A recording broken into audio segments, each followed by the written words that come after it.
Itatayong Combined Coordination Center ng Pilipinas at Amerika makatutulong sa Maritime Regional Security Challenges. Detalye ng balita mula kay Edjal Parosa, RH52. Edjal, good morning.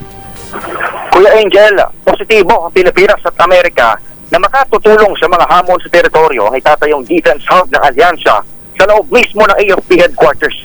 Ito ay matapos ilunsad ang Combined Coordination Center o CCC sa opisyal nitong groundbreaking ceremony sa Campo Aguinaldo sa Quezon City. Ayon sa AFP Public Affairs Office, kakanlungin ng CCC ang Command and Control Operations na pinagsamang pwersa ng mga sundalong Pinoy at US Indo-Pacific Command. Sinabi ng AFP Chief of Staff General Romeo Bronner Jr. na mapalalakas ito ang pagtugon ng magkaalyado hindi lamang sa disaster response kundi maging sa maritime security operations.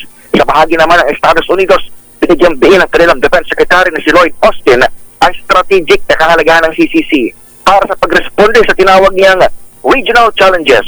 Opisyal na inilunsad ang CCC pagtapos lamang lagdaan ng parehong bansa ang kasunduan para sa pagbabahagi ng military intelligence sa isa't isa. Ito si Admiral Parusa, nag-uulat para sa DZRH. Una sa Pilipinas, una sa Pilipino. Maraming salamat, Edjal.